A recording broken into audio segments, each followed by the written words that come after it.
საღამოშიდობის დღის მთავარი თემებითა და სტუმრებით ზუსტად 21 საათზე პირდაპირ ეთერშია პოლიტიკური თოქ-შოუ პირველი სტუდია მე ეკა მიშველაძე ვარ. უკრაინის უარი ევროპას, რუსეთის ზეწოლა თუ ევროპის სისუსტე, რა გავლენას მოახდენს უკრაინის მაგალითი საქართველოზე და რა მოლოდინი აქვს ქვეყნის მთავრობას, საქართველოს საგარეო პოლიტიკის კუთხით არსებული მთავარი გამოწვევები და საფრთხეები. გადაცემის პირველ ნაწილში ჩვენ შეკითხვებს ქვეყნის პირველი დიპლომატი უპასუხებს. ასევე რა ხდება ქართულ ოცნებაში დაანონსებული და განხორციელებული ცვლილებების მიზეზები, უმრავლესობის ლიდერის პოლიტიკური შეფასებები დავით საგანელიძე გადაცემის დასკვნით ნაწილში. დაგველოდეთ რამდენიმე წამში ჩვენ პირდაპირ ეთერში სტუმრებთან ერთად დავბრუნდებით. მოახდენს თუ არა უკრაინის მიერ ევროკავშირთან ასოცირების პროცესის შეჩერება გავლენას საქართველოზე, რა მოლოდინია საქართველოში, გააძლიერებს თუ არა რუსეთის ზეწოლას აღმოსავლეთ პარტნიორობის წევრ ქვეყნებზე და როგორი იქნება ევროპის პოლიტიკა, საქართველოს საგარეო პოლიტიკური გამოწვევები და პრიორიტეტები, რეალობა და მომავალი. პირველი სტუდიის შეკითხვებს საგარეო საქმეთა მინისტრი მაია ფანჯიკიძე უპასუხებს. პარაფირება ჩვენ მხარს უჭერთ პარაფირებიდან ხელმოწერამდე უკრაინამ ძალიან ცუდი მაგალითი გვაჩვენა. საქართველოს არჩევანზე ეს გავლენას ვერ მოახდენს. საქართველოს ყარათა აქვს გადაწყვეტილი რომ პარაფირება გაუკეთოს ვილნიუსის სამიტზე ასოცირების ხელშეკრულებას. ჩვენ მიგვაჩნია რომ საქართველო არის ევროპის განუყოფელი ნაწილი. ნებისმიერი სირთულე თუ გამოწვევა, რომელიც შესაძლებელია ჩვენს გქონდეს, ჩვენ ამას გადავლახავთ. საპარლამენტო უმრავლესობის სამომავლო გეგმები, მოსალოდნელი საკონსტიტუციო ცვლილებები, მზადება ქართული ოცნების ყრილობისთვის ცვლილებების შიდა პარტიულ იერარქიაში. ვინ დატოვებს და ვინ დარჩება პარტიის რიგებში? როგორ აფასებს განვლილ ერთ საპარლამენტო წელიწადს უმრავლესობის ლიდერი, რას ელისის ახალი მთავრობის პირობებში? დავით საგანელიძე დღეს პირველ სტუდიაში. ველი ჩემი ქვეყნის ძალიან სწრაფი ტემპით წინსვლას. ველი ოჯახების ბედნიერებას, უახლოეს წლებში ჩემი ქვეყნის გამძლეარებას.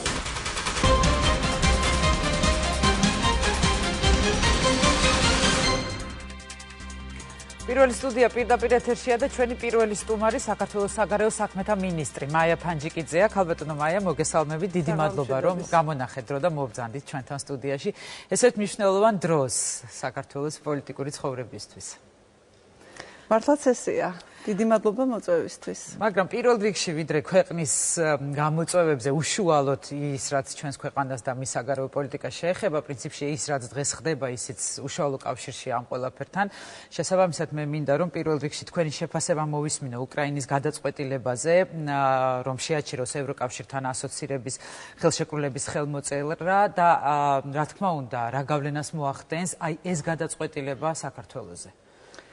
მოგესალმებით კიდევ ერთხელ. აღმოსავლეთის პარტნიორობის პროგრამა, რომელიც ევროკავშირმა შექმნა იმისათვის, რომ პოსტსაბჭოთა სივრცის ქვეყნების მეტი ინტეგრაცია მოეხდინა ევროპულ სტრუქტურებში, მოიცავდა 6 ქვეყანას. მოგეხსენებათ, ეს არის ბელარუსი, უკრაინა, მოლდოვა და კავკასიის 3 რესპუბლიკა, საქართველო, სომხეთი და აზერბაიჯანი. სამწუხაროდ, მხოლოდ 3 ქვეყანა აპირებდა ვილნიუსის სამიტზე კონკრეტული შედეგებით წარდგენას და ეს სამიტი უნდა ყოფილიყო სწორედ შედეგების სამიტი. ამდენად ძალიან სამწუხაროა, რომ ჩვენს რიგებს გამოაკლდა უკრაინა და მხოლოდ 2 ქვეყნის შესახებ იქნება ეხლა სერიოზული მსჯელობა ვილნიუსში, ეს იქნება მოლდოვა და საქართველო და ჩვენ ორივენი იმედი მაქვს, არაფერი აღარ შეიცვლება ამ დარჩენილ რამდენიმე დღეში. მოვახდენთ ამ ხელშეკრულების პარაფირებას ევროკავშირთან. ეს არის ძალიან ცუდი, რასაკვირველია, როდესაც 6 ქვეყნიდან მხოლოდ 2 აღწევს კონკრეტულ შედეგს, მაგრამ ჩვენ შეგვიძლია ჩვენი შედეგით ვიამაყოთ. და აქვე მინდა თავიდანვე ვთქვა, ეს არაერთხელ მithქვამს და ეხლა კიდევ გავიმეორებ დიდი სიამოვნებით, რომ ჩვენთვის არაფერი არ იცვლება, ჩვენ მივდივართ იმ გზით, რომელიც ავირჩიეთ, ჩვენ ვიმუშავეთ ძალიან ბევრი იმისათვის, რომ ამ შედეგისთვის მიგვეღწია. სერიოზული განაცხადით ჩავდივართ ვილნიუსში, ეს ეხება არა მხოლოდ ასოცირების ხელშეკრულებას, არამედ მის ერთ-ერთ ყველაზე მნიშვნელოვან ნაწილს, ღრმა და ყოვლისმომცველ სავაჭრო სივრცეს, თავისუფალ სავაჭრო სივრცეს. გარდა ამისა, ჩვენ ველით ვიზების ლიბერალიზაციის სამოქმედო გეგმაში მიღწეული წარმატებების აღიარებას ვილნიუსში და ჩვენი მხრიდან პარაფირებას ხელს არაფერი არ შეუშლის, ისევე როგორც ევროკავშირის მხრიდან. ეს ძალიან კარგი. ამიტომ ვთქვი, რომ იმედია ამ ბოლო ერთ კვირაში არაფერი არ მოხდება და ჩვენ ორნი, მოლდოვა და ჩვენ მართლაც მოვახერხებთ ამ შედეგის ჩვენებას. თუმცა პარაფირების შემდეგ არის ასოცირების ხელშეკრულებაზე ხელის მოწერა და ერთწლიანი ვადა. შესაბამისად, თუნდაც იგივე ისევ უკრაინის მაგალითიდან გამომდინარე, ელით თუ არა რომ რუსეთი გააძლიერებს ზეწოლას საქართველოზე და აი ამ პერიოდში შესაძლოა რაღაც ისეთი მოხდეს, რამაც ეს პერიოდი იქნება ძალიან საინტერესო. ეს პერიოდი იქნება ძალიან რთული, იმიტომ რომ რამდენიმე მნიშვნელოვანი მოვლენა იქნება ამ წელიწადში. გულისხმობ დღევანდელი დღიდან ხელმოწერამდე 10 თვეში თუ გნებავთ ესე ვთქვათ. რადგან ჩვენ დარწმუნებულები ვართ, რომ ხელმოწერა შედგება სექტემბრის თვეში 2014 წლის. მანამდე არის ოლიმპიადა, რომელიც ასევე რაღაცა გამყოფია დროში. გარდა ამისა თავად ეს ხელმოწერა, ხოლო შემდეგ არის ნატოს სამიტი ოქტომბერში დიდ ბრიტანეთში. ასე რომ ეს მოვლენები იქნება განსაზღვრელი საერთოდ საგარეო პოლიტიკის, განსაკუთრებით ჩვენთვის. მე ესე ვიტყოდი, რომ რუსეთს ზეწოლა საქართველოზე არც არასდროს არ შეუწყვეტია და იგი საქართველოს დამოუკიდებლობის პირველი დღიდან საკმაოდ აშკარაა სამწუხაროდ. თუ გავიხსენებთ გასული 20 წლის მოვლენებს, ეს მე მგონი ყველასთვის ცნობილია. 2008 წლის ომი კულმინაცია იყო, ხოლო მას შემდეგ, რაც ჩვენი ქვეყნის 20% არის ოკუპირებული და ჩვენი ორი ოკუპირებული რეგიონი არის აღიარებული როგორც დამოუკიდებელი ქვეყნები, რომელი ზეწოლის შესუსტებაზე შეგვიძლია ვილაპარაკოთ. ამას წინ უძღოდა ემბარგო, რამაც გაართულა საქართველოს ეკონომიკის განვითარება გარკვეულწილად, რადგანაც მისთვის დაიხურა დიდი ბაზარი, ხოლო წელს რუსეთმა უფრო ინტენსიური გახადა მავთუხლართებისა და თხრილების გაყვანა, ეგრეთ წოდებული საოკუპაციო ხაზის გასწვრივ, რითიც ეს ზეწოლა კიდევ უფრო კუთხით რაღაც გარკვეულწილად გამწვავება რუსეთის მხრიდან პოლიტიკის მოსალოდნელი. პროცესი არის შეჩერებული. მე მინდა ხაზი გაუსვა, რომ იგი არ დაწყებულა 2013 წელს, 2011 წელს დაიწყო და 2013 წელს ჩვენ ერთი ახალი ფაზა გქონდა მისი უფრო ინტენსიური ხასიათის. რასაკვირველია მოსალოდნელი არის, რომ ეს პროცესი გაგრძელდეს, მიუხედავად იმისა და ამასაც მინდა ხაზი გაუსვა, რომ ჩვენ მოვახერხეთ რუსეთთან ურთიერთობების ნორმალიზება გარკვეული კუთხით, მართალია ეს არ ეხება წითელ ხაზებს, სადაც ჩვენ გარღვევა არ აგვაქვს, შესაბამისად ჟენევის ფორმატს, რომელიც სწორედ აი ამ ძალიან მნიშვნელოვანი საკითხების ირგვლივ მსჯელობს, უკვე 25 რაუნდია, მაგრამ ყოველ შემთხვევაში ჩვენ გვაქვს დღეს უკეთესი ვითარება, ვიდრე გქონდა თუნდაც 1 წლის წინ.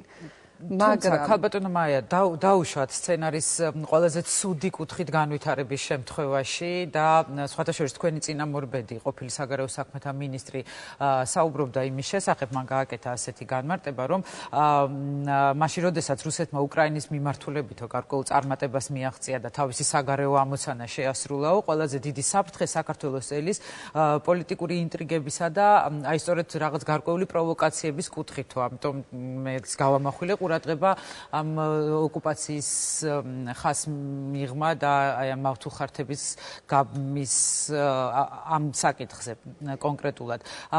და თუ სცენარი განვითარდა უარესი მიმართულებით. აი ამ შემთხვევაში რამდენად მზად არის საქართველოს მთავრობა იმისთვის, რომ აი ამ ზეწოლებს გაუძლოს?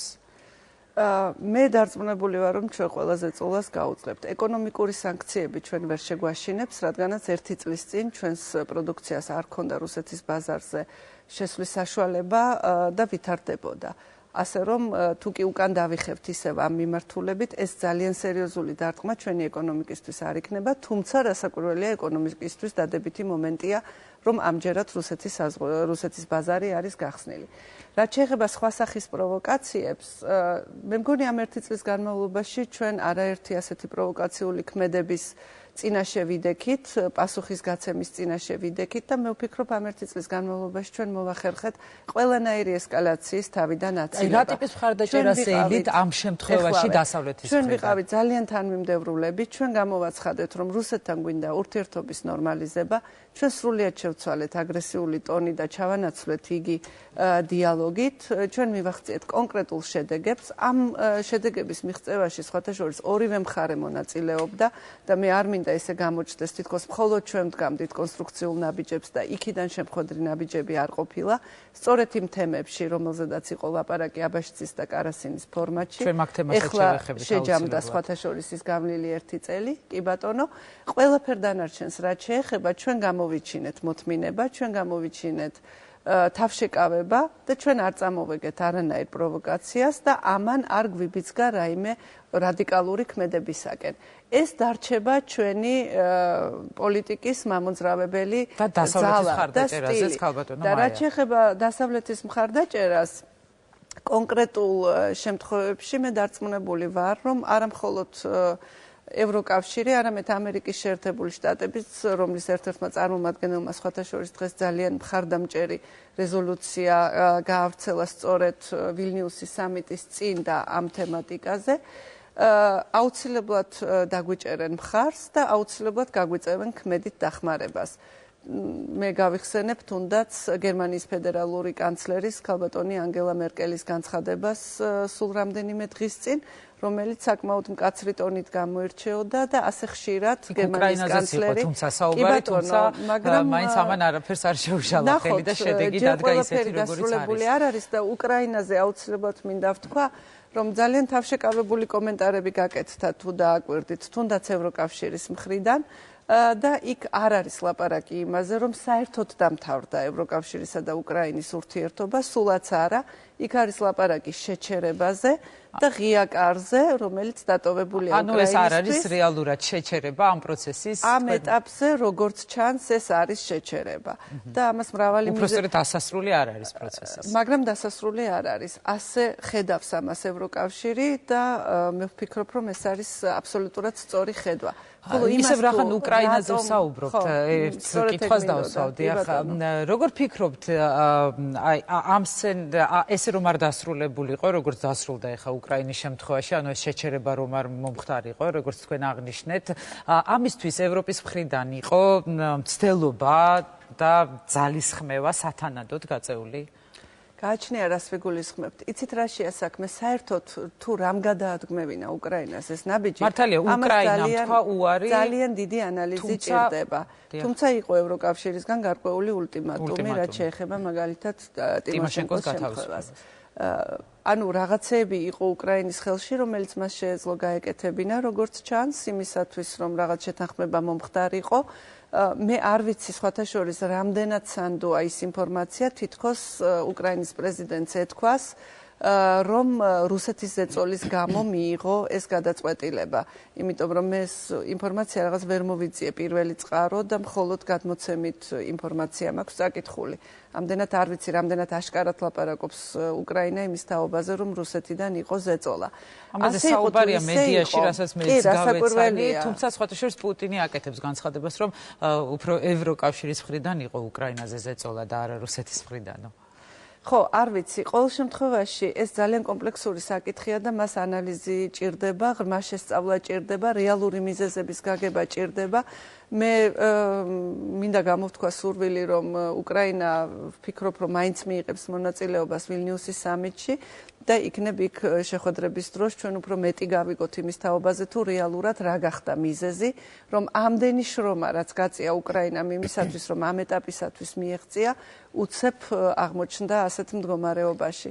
ასე რომ ძალიან კარგად გასაანალიზებელია ის, რაც მოხდა რეალურად. მე მგონი ძალიან მარტივია ვთქვათ, რომ ეს იყო უბრალოდ ვთქვათ გაზის ფასის გაზრდა, ან ეკონომიკური სანქციები, ან სხვა რამ რუსეთიდან და მხოლოდ ეს გახდა ამის მიზეზი. ალბათ მიზეზები უფრო ღრმაა. აქედან გამომდინარე ძალიან ბევრი კითხვა ჩდება, რა თქმა უნდა და მე შევეცდები რომ ყველა კითხვა დავსვათ. თქვენ ახსენეთ ტიმოშენკოს ფაქტორი და ეს ფაქტორი მართლაც არა მარტო თქვენ, არამედ ამაზე დასავლეთის მხრიდან ძალიან ხშირი და მკვეთრი აქცენტები იყო გაკეთებული და ვანო მერაბიშვილის პატიმრობაში ყოფნა. აი თქვენი ოპონენტები და ზოგჯერ დასავლეთშიც ტიმოშენკოს საკითხთან გარკვეულ პარალელებს ავლებენ ხოლმე. აი აქვს თქვენს მთავრობას მყარი არგუმენტი იმისთვის, რომ ვანო მერაბიშვილი რჩება პატიმრობაში და მისი პატიმრობა აუცილებელია ამ ეტაპზე და თვლით თუ არა, რომ ეს თემა სამომავლოდ არ გახდება გარკვეული შემაფერხებელი ფაქტორი საქართველოსთვის აი ამ ევროინტეგრაციის გზაზე. ნებისმიერი უსამართლო პროცესი შეიძლება გახდეს შემაფერხებელი ფაქტორი. თუ კი პროცესი არის გამჭვირვალე, თუ კი პროცესი არის დასაბუთებული, მე ვგულისხმობ მთელ პროცესს ადამიანის დაკავებიდან გასამართლება და ასე შემდეგ მთელი ეს იურიდიული პროცედურა, რაც არის ასე დროს აუცილებელი. თუ კი იქნება გამჭვირვალე, თუ კი იქნება არგუმენტირებული, თუ კი იქნება ფაქტებზე და სამხილებზე, ასე არ ქვია, სამხელებზე დაყრდნობით გამოტანილი განაჩენი თავისუფალი სასამართლოს მიერ, მაშინ არანაირი შეკითხვა არ დარჩება. მე იურისტი არ გახლავართ და ეს ჩემი კომპეტენცია საერთოდ არ არის, მაგრამ მე ვიცი მხოლოდ ერთი რამ, რომ ჩვენ იმისათვის, რომ სწორედ თავიდან აგვეცილებინა შერჩევითი სამართლის ბრალდება და თუნდაც შთაბეჭდილება იმისი, რომ საქართველოში ვინმე პოლიტიკურად იდევნება და მარტო ჩვენი ნათქვამი არ აღმოჩნდა საკმარისი, იმიტომ რომ სხვა ძალები სულ სხვა სიმართლეს აწვდიდნენ ჩვენს დასავლელ პარტნიორებს, სწორედ ამისთვის მოვიწვიეთ თომას ამარბერგი საქართველოში, იმისათვის რომ ევროკავშირის სახელით დაკვირვებოდა ამ პროცესებს და მისი დასკვნა არის ერთმნიშვნელოვანი, რომ აქ არ ხდება არავითარი შერჩევითი სამართალი. იქ არის გარკვეული რეკომენდაციები, რომლებსაც ჩვენ აუცილებლად გავითვალისწინებთ, მაგრამ მისი დასკვნა არის დადებითი. და სულ მალე იქნება EUTHO-ს დასკვნაც, რომელიც მე დარწმუნებული ვარ, იგივეს დაინახავს საქართველოში, რაც დაინახა ბატონმა ჰამარბერგმა. მაგრამ ისე შეიძლება ვანო მერაბიშვილი კი არა, ბევრად უფრო, ასე ვთქვათ, არათანამდებობის პირის უსამართლოდ მოპყრობამაც გამოიწვევს ჩვენი დასავლელი პარტნიორების აღშფოთება და სწორიც იქნება, ეს ჩვენს აღშფოთებასაც გამოიწვევს. მაგრამ თუ ეს ყველაფერი წავა ისე, როგორც მე გითხარით, არგუმენტირებულად, დასაბუთებულად, გამჭვირვალედ და იქ არ იქნება პოლიტიკური ნიშნები, მაშინ ამ ორი შემთხვევის ერთმანეთთან შედარება სრულიად გამორიცხულია და მე დარწმუნებული ვარ, რომ ევროპასაც ექნება ინდივიდუალური მიდგომა ქვეყნების თქვენ ასოცირების ხელშეკრულებაზე ხელმოწერის ვადად სექტემბერი დაასახელეთ. რამდენად მზად იქნება საქართველოს ყველა იმ მოთხოვნის დაკმაყოფილების თვალსაზრისით, აი ამ პერიოდისთვის, ან თუნდაც ცოტა მოგვიანებით, რომ 2014 წელს მართლაც შედგეს ასოცირების ხელშეკრულებაზე. ჩვენ დავასრულეთ მოლაპარაკებები თვითონ ასოცირების ხელშეკრულებაზე. ეს არის 1000 გვერდიანი დოკუმენტი. ამ დოკუმენტის დასრულებას ჩვენ მოვუნდით 3 წელი და ბოლო 1 წელი იყო განსაკუთრებით ინტენსიური. ამას იმიტომ არ ვამბობ, რომ ჩვენი მთავრობა არის პასუხისმგებელი ბოლო 1 წელიწადზე. არამედ იმიტომ, რომ მიუხედავად იმისა, რომ დიდი ნაწილი იყო შეთანხმებული და მე მინდა ვისარგებლოს შემთხვევით და მადლობა გადაუხადო ყველას, ვინც ამაზე მუშაობდა გასულ წლებში, მათ შორის წინა ხელისუფლების წარმომადგენლებს, ბოლო წლისთვის, ანუ ყველაზე ისეთი საჩოთირო, ყველაზე რთული საკითხები მოტოვებული იყო ბოლოსთვის. და ეს იყო მაგალითად შრომის კანონმდებლობა, რომლის შეცვლის მზაობა არ იყო წინა ხელისუფლებაში. მაგალითად ეს იყო ანტიდისკრიმინაციული კანონი, რომელიც ასევე არ იყო წინა ხელისუფლების ინტერესში. არის კიდევ შესასრულებელი, რაც უნდა მოესწროს აი ამ პერიოდში. ჯერ არის ლაპარაკი თვითონ კანონების მიღებაზე. ეს ყველაფერი ჩვენი მხრიდან სწორედ ამ ბოლო 1 წელიწადში გაკეთდა და ამან მიიყვანა დასრულებამდე ეს პროცესი. მას უძღოდა უამრავი პოლიტიკური რაუნდი, მას უძღოდა უამრავი შეხვედრა ევროკავშირის წარმომადგენლებთან, 100-ზე მეტი ვიდეოკონფერენცია. ამ შეთანხმებას 3 სხვადასხვა ნაწილი აქვს. მას აქვს პოლიტიკური ნაწილი, მას აქვს დარგობრივი ნაწილი და მას აქვს სწორედ ღრმა და ყოვლისმომცველი თავისუფალი სავაჭრო ზონის ნაწილი. აი ამ ნაწილებზე შეთანხმება მარტო 6 რაუნდი ჩატარდა თავისუფალი ზონის შესახებ. 14 კონსულტაცია ჩატარდა პოლიტიკურ ნაწილზე, 100-ზე მეტი ვიდეოკონფერენცია ჩატარდა სექტორულ ნაწილზე. ეს უზარმაზარი შრომა არის გაწეული და ეხლა მოხდება მისი პარაფირება, რაც იმას ნიშნავს, რომ თითოეულ გვერდს ამ 1000-დან ხელი მოეწერება იმის აღსანიშნავად, რომ ჩვენ დავასრულეთ ტექსტზე მუშაობა. შემდეგ ეს ტექნიკური საკითხების გარდა რა არის კიდევ დარჩენილი ქალბატონო მაია? პრინციპში ნელ-ნელა უნდა მოვახდინოთ ჩვენი კანონმდებლობის ჰარმონიაში მოყვანა ევროკავშირის კანონმდებლობასთან. ეს ითვალისწინებს დაახლოებით 300 საკანონმდებლო აქტს, რომელიც სხვადასხვა გრაფიკით, სხვადასხვა ტემპით უნდა განხორციელდეს. ზოგის, აი მაგალითად, გარემოს დაცვის, არა, გარემოს დაცვა კი არა, კლიმატის შეცვლის თაობაზე, ეკოლოგიური პრობლემები. ესეთი, მათ ზოგიერთს 15 წლის ვადა აქვს, რომ 15 წელიწადში უნდა მოხდეს მათი მორგება ევროკავშირის, ხოლო მანამდე ევროკავშირს სჭირდება ეს დრო იმისათვის, რომ ეს ხელშეკრულება ითარგმნოს ყველა ენაზე, ამ ხელშეკრულებამ გაიაროს არა მხოლოდ იურიდიული კონტროლი, არამედ ლინგვისტურიც კი, ანუ ყველა სიტყვას აქვს მნიშვნელობა. და შემდეგ, როდესაც ხელს მოვაწერთ და ეს მზაობა ევროკავშირისგან არის, რომ 10 თვეში დაასრულოს ეს პროცედურა, ამის მერე დაიწყება დროებითი გამოყენება ასოცირების ხელშეკრულების ნაწილისა მას მერე, რაც მოხდება რატიფიკაცია საქართველოს პარლამენტში და იქნება ევროკავშირის საბჭოს შესაბამისი გადაწყვეტილება. იცით რა არის, ხანდახან გაისმის ხოლმე შეკითხვა, რომ აი რას მოგვიტანს ეს, რას ნიშნავს ბოლოს და ბოლოს ეს ასოცირების ხელშეკრულება, რითია კარგი. ყველაზე მარტივი გასაგები არის ვიზების ნაწილი, რომელიც ვიცით რასაც მოგვიტანს, ეს იქნება უვიზო მიმოსვლა ევროპასთან, როდესაც ამას ყველაფერს გავაკეთებთ. ეს არის ყველაზე ხელშესახები, ასე ვთქვათ, მაგრამ არ უნდა დაგვავიწყდეს სხვა ნაწილებიც, პოლიტიკური ნაწილი, რომელიც ნიშნავს იმას, რომ ჩვენ ერთი სივრცის ნაწილები ვხდებით, ჩვენ იმდენად ინტეგრირებულები ვიქნებით ევროპასთან, რომ უკან აღარ დავიხევთ, ასე ვთქვათ, ეკონომიკურიც ასევე, ბაზრის გახსნა და ასე შემდეგ. ქალბატონო მაია, თქვენ ახსენეთ ამერიკის შეერთებული შტატების კონგრესის მიერ საქართველოს მხარდამჭერი რეზოლუციის მიღება, ელიოტ ენგელის განცხადება ვნახე, სადაც წერია, რომ ამერიკის შეერთებულმა შტატებმა უნდა გააძლიეროს საქართველოს სუვერენული უფლებების დაცვა. აი, რა შეიძლება იყოს გამოხატული, თუნდაც ამერიკის შეერთებული შტატების მხრიდან უფრო მეტი მხარდაჭერა კიდევ საქართველოსი? სუვერენური უფლება საქართველოსი არის სწორედ ის, რომ მან თავად გადაწყვიტოს ევროკავშირის წევრი გახდება თუ რაიმე სხვა კავშირის წევრი, ნატოს წევრი გახდება თუ რაიმე სხვა სამხედრო გაერთიანების წევრი. ამაზეა ლაპარაკი და ამისი დაცვა, ამისი მხარდაჭერა შეიძლება ბევრნაირად პოლიტიკურ მხარდაჭერაზეა, რასაკვირველია ლაპარაკი, მაგრამ არა მარტო, რადგანაც მთელი ეს პროცესი დასავლეთთან დაახლოების, ну მაგალითად ერთი ფაქტორი რო ავიღოთ, იქნება ძალიან ძვირიანი სიამოვნება.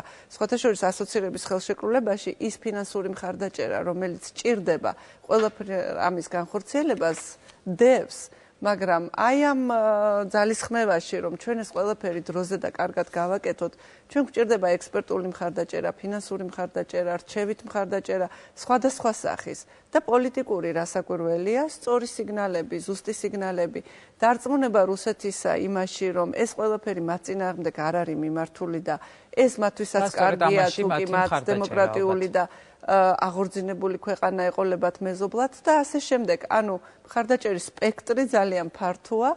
ამას ჩვენი პარტნიორები აკეთებენ, როგორც ევროკავშირის წევრი ქვეყნები, ისე ამერიკის შეერთებული შტატები და მე იმედი მაქვს, რომ გააგრძელებენ და კიდევ უფრო ინტენსიურს გახდიან. და კიდევ ერთ კითხვას დავსვავ, ისევ და დავასრულებ ამითი ამ უკრაინის და ვილნიუსის სამიტის და ზოგადად აი ამ თემებს.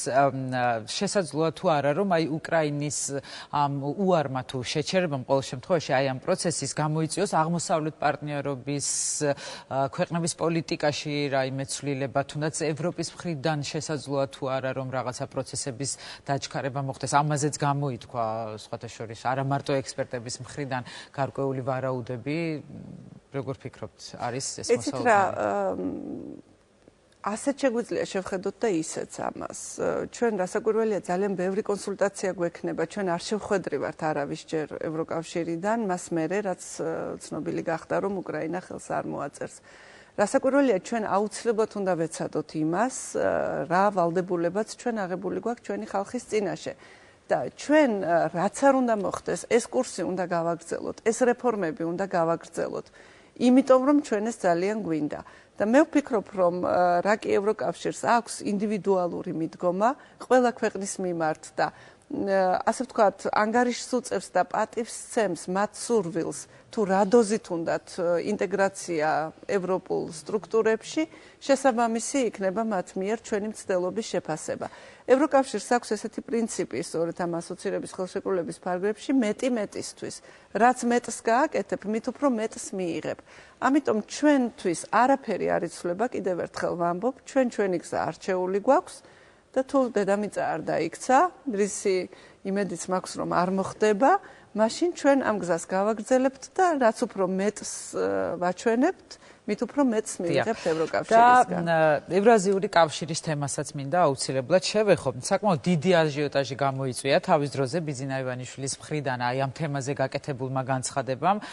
მე მაინტერესებს აპირებს თუ არა კვლავ საქართველოს გააგრძელოს ევრაზიული კავშირის შესწავლა, როგორც ასეთი, აი ამ გაერთიანების, თუ ეს პროცესი აი ამ რეალობაში შესაძლებელია ვთქვათ, რომ უკვე დასრულებულია. ქალბატონო ეკა სწავლას რა უდგას წინ, რა გაქვთ სწავლის საწინააღმდეგო. ჩვენ რო გქონდეს საშუალება მთვარეზე რა ხდება, იმასაც შევისწავლეთ უკვე. და მით უმეტეს, იცით რა, ის რაც ჯერ არ ჩამოყალიბებულა ბოლომდე შესწავლილი ვერ იქნება. და შესწავლის სურვილი, ინტერესი, მე მგონი მისასალმებელია. მაგრამ მე ამდენი იმიტომ ვილაპარაკე იმაზე, რომ ჩვენ ხო, მაგრამ მე ეს კითხვა უნდა დამესვა, იმიტომ რომ ინტერესი საგანია. აღარ უნდა დაგესვათ, იმიტომ რომ ეს თემა არის უკვე დახურული და თუ კი ვინმე ვერ გაიგო თავის დროზე ბიძინა ივანიშვილის ნათქვამი, მე მგონი მას მერე იმდენი განმარტება გაკეთდა, რომ უკვე ცხადი უნდა იყოს. და მე კიდევ ერთ კითხვას დავსვავ. პარლამენტშიც მკითხეს და იქაც ესე ვუპასუხე, რომ ეს არის თემა, რომელმაც უკვე ჩაიარა. მე კიდევ ერთ კითხვას დავსვავ, რომელზეც დარწმუნებული ვარ, რომ პასუხს ასეც მივიღებ, მაგრამ არის ამაზეც ინტერესი და ჩემი ვალდებულებაა, რომ ეს კითხვები დავსვა საგარეო კურსთან დაკავშირებით უნდა შეგეკითხოთ, რომელზეც ოპოზიცია ამბობს, რომ მაინც მიუხედავად აი დეკლარირებული საგარეო კურსისა, თქვენი მთავრობის მიერ დეკლარირებული კურსისა, თქვენი ოპონენტები საკმაოდ ხშირად მაინც რაღაც საყვედურობა ქართულ ოცნებას იმას, რომ მას არ აქვს ჯეროვნად გამოკვეთილი ეს კურსი. აი ამ ბრალდებებს რიცი ახსნით და რატომ აქვთ მათ მაინც აი ეს შეკითხვები? ოპოზიციას ჰქონდა არაჩვეულებრივი შესაძლებლობა 2 დღის წინ ქუთაისში, როდესაც შედგა გაერთიანებული კომიტეტების ხდომა, უმცირესობასთან შეხვედრა, შემდეგ პრემიერ-მინისტრთან შეხვედრა, ეს შეკითხვები დაესვა. მათ ეს შეკითხვები არ დაუსვამთ. და მე არ მომისმენია მაგრამ ეთერში ჩვენთანაც და ალბათ ყველა ეთერში მოდივასვავე. იმისათვის რომ გაიკეთონ თავად რეკლამა, რომ აი როგორი კრიტიკულები არიან. თორე მე არც ერთი შეკითხვა ამ მიმართულებით ისეთი გამოკვეთილი ხასიათის, რომ არიქა ეხლა თქვენ მგონი აღარ მიდიხართ ევროპაში, არ მომისმენია. არა და ამაზე კარგი ფორუმი, როგორც იყო პარლამენტი, ამისათვის არ არსებობს. მე მგონია, რომ ის რაც მე ჩამოვთვალე, ის რაც ჩვენ გავაკეთეთ ამ 1 წლის მანძილზე, ის ამდენი შეხვედრა, ამდენი კონსულტაცია, ესეთ შეხვედრა კი არ არის 1 საათი როზი ხარ, ეს არის დილიდან და ღამებამდე მუშაობა. ეს ვიდეო კონფერენციები, რომლებიც 5 და 6 საათი გრძელდება თითო, ეს ტყუილა ხო არ გაგვიკეთებია, ვის ვატყუებთ ჩვენ თავს, რომ ამას ვაკეთებთ და თურმე სულ სხვა რამე გვინდა? ამიტომ მე მინდოდა რომ თქვენ ამ ეთერშიც გეთქვათ ამის შესახებ კიდევ დარჩა საქართველოში, რომელსაც ამ მთავრობის კურსში ეჭვეპარება, კიდევ ერთხელ ვიტყვი და იმედი მაქვს, რომ ამითი დამთავრდება ამაზე ლაპარაკი, რომ ევროპული და ევროატლანტიკური ინტეგრაცია არის საქართველოს საგარეო პოლიტიკის ქვაკუთხედი, ბიძინა ივანიშვილის სიტყვებია, ის არ შეიცვლება და სანამ მე ცოცხალი ვარ, მე შემიძლია ჩემ მხრიდან მოხსეთ კიდე დამატებითი გარანტია, რომ ასე იქნება. და აუცილებლად უნდა გკითხოთ თქვენს ისაუბრეთ, შეეხეთ უფრო სწორედ ამ თემას და რა თქმა უნდა მოსაუგნელია და საინტერესოა ეს თემა კარასინი აბაშიძის შეხვედრების ფორმატი. მაინტერესებს როგორ გაგრძელდება სამომავლოდ ეს ფორმატი, რამდენად მნიშვნელოვანია, მაშინ როდესაც უკვე პრინციპში რაც იყო დეკლარირებული თავის დროზე, რომ ეს ფორმატი აუცილებელი იყო იმისთვის, რომ სავაჭრო ეკონომიკური ურთიერთობები აღდგარიყო, გარკვეულ წარმატებას ამ კუთხით უკვე მიაღწია მართლაც საქართველომ და ჟენევის ფორმატთან დაკავშირებითაც ბარემ გავაერთიანებ აი ამ ორ თემას, მინდა გკითხოთ, რამდენად ეფექტურად მიგაჩნიათ და როგორია მისი მომავალი, როგორ ფიქრობთ თქვენ? ბატონი ზურაბი ჩამოვა და ის ალბათ ვრცელ განცხადებას გააკეთებს ამ პრესკონფერენციას, არ ვიცი რაღაცა სახით ის საზოგადოების წინაშე წარდგება, რომ დეტალებზე გვესაუბროს. მართალი ბრძანდებით ის რაც იყო დაგეგმილი თითქმის 80%-ით შესრულდა, როგორც ბატონმა ზურაბმა თავად აღნიშნა, მეხუთე შეხვედრა იყო ეხლა, ასე ვთქვათ, შეჯამება ერთწლიანი მუშაობის. პოტენციალი ისევ არსებობს იმ სფეროებში, რომლებზედაც იყო იქ ლაპარაკი და ამავე მიმართულებით გაგრძელდება. ჰუმანიტარულ საკითხებში შეიძლება მეტი პროგრესის მიღწევა, მაგალითად იმისათვის, რომ ჩვენი მოქალაქეებისთვის გაიოლდეს რუსეთის ვიზების მიღება, ამ მიმართულებით გაგრძელდება ურთიერთობა. ჩვენ ვერაფერს ახალს ვერ მოვიფიქრებთ, ყველა ის თემა, რომელიც ასე ვთქვათ, მტკივნეული არ არის, იყო წარმოდგენილი პრაღის ფორმატში და გარკვეული წარმატებები, საკმაოდ სოლიდური წარმატებები არის ყველა მიმართულებით. მათ თუ გავაძლიერებთ, თორე ახალ სფეროს ჩვენმა ამას ვერ დავუმატებთ. და ჟენევის ფორმატზე, რაც შეეხება ჟენევას, 25 რაუნდი არის ჩატარებული და მოგეხსენებათ პროგრესი არ არის. მიუხედავად ამისა, ეს ფორმატი უნდა იყოს აუცილებლად შენარჩუნებული. და ჩვენ მუდმივად გვაქვს ამაზე ლაპარაკი ჩვენს პარტნიორებთან, მოგეხსენებათ ჟენევის ფორმატს ყავს მედიატორები, საერთაშორისო ორგანიზაციების და შეერთებული შტატების სახით და იგი აუცილებლად უნდა დარჩეს, რადგანაც არის ერთადერთი ფორმატი, სადაც მიდის ლაპარაკი უსაფრთხოების და ჰუმანიტარულ საკითხებზე. ჰუმანიტარულ საკითხებში იძულებით გადაადგილებულ პირთა მდგომარეობას გულისხმობ. ძალის არ გამოყენების შესახებ ვალდებულებას თუ აიღებს რუსეთი ამ ფორმატის ფარგლებში, ეს იქნება უდაოდ წინ გადადგმული ნაბიჯი, ეს ვალდებულება საქართველოს აღებული აქვს. ეხლა სხვათა შორის ეუთოს მინისტერიალია ცოტა ხანში, დეკემბრის დასაწყისში კიევში, იქაც ჩვენ გვექნება საშუალება, რომ ჟენევის ფორმატზე ვისაუბროთ და ამას აუცილებლად გავაკეთებთ. და ნელ-ნელა წავიდეთ უკვე დასასრულისკენ, რა იქნება საგარეო საქმეთა სამინისტროს პრიორიტეტები, აი ამ ახალი პოლიტიკური რეალობის გათვალისწინებით, მოამზადებთ თუ არა პრემიერის ან პრეზიდენტის ან ორივესთვის ვიზიტს, თუნდაც ამერიკის შეერთებულ შტატებში უახლოეს მომავალში. აუცილებლად ან სად გეგმავენ ისინი პირველ ვიზიტს? თუ არ გავითვალისწინებთ, რა თქმა უნდა, ლიტვას. ლიტვა რომ არის პირველი ვიზიტი, ეს ძალიან სიმბოლურია, პრეზიდენტისთვის არის პირველი ვიზიტი. მას უკვე აქვს რამდენიმე ქვეყნიდან მოწვევა, ასევე პრემიერს რასაკვირველია. და ჩვენ ამას ყველაფერს შევათანხმებთ ერთმანეთთან, ჯერ მხოლოდ 2 დღეა გასული მას მერე, რაც პრემიერი შეუდგა თავისი მოვალეობის შესრულებას, მეორე დღეა დღეს. შესაბამისად, ჩვენს კონსულტაციები მალე გვექნება და გადავწყვეტავთ ყველაფერს ვინ, როდის, სად და როგორ. თქვენი სურვილი როგორია და რჩევა როგორი იქნება?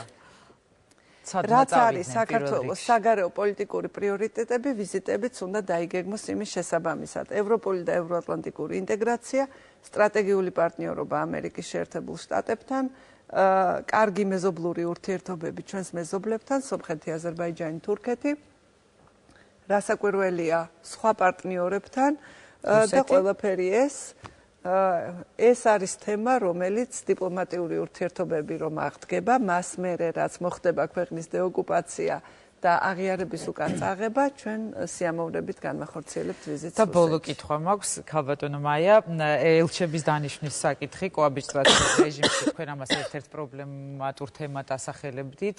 უნდა ველოდოთ თუ არა, რომ უახლოეს მომავალში იქნება რაღაც გარკვეული ცვლილებები? რასაკვირველია, ჩვენ 8 ქვეყანაში არ გვყავს ელჩი, 9-ში უფრო სწორად, მე 8 ქვეყანაში ელჩის კანდიდატურა გუშინ გადავუგზავნე საქართველოს პრემიერ-მინისტრს, რადგანაც დღევანდელი კონსტიტუციით ეს პროცედურაა, რომ პრემიერ-მინისტრთან უნდა გადავაგზავნო, ადრე იყო პრეზიდენტთან, ეხლა არის პრემიერ-მინისტრთან, სხვა შორის ეხლა პარლამენტის მიერ დამტკიცება აღარ ჭირდებათ ეს ელჩებს, პრემიერის შემდეგ პრეზიდენტი დანიშნავს მათ და ეს არის იგივე ხალხი, რომელთა საბუთებიც 1 წელია უკვე პრეზიდენტის ადმინისტრაციაში აწყვია. ასე რომ რასაკვირველია კოაბიტაციის დასასრული დადებითად აისახება ამ პროცესსაც. ძალიან დიდი მადლობა ქალბატონო მაია იმისთვის რომ მოხვედით ჩვენთან სტუდიაში ამ მომწურავი პასუხებისთვის. მე გემშვიდობებით მომავალ შეხვედრამდე წარმატებებს გისურვებთ. გადაცემაში კი რეკლამის დროა, რომლის შემდეგაც რამდენიმე წუთში პირდაპირ ეთერში უკვე უმრავლესობის ლიდერთან ერთად დავბრუნდებით, ასე რომ დაგველოდეთ.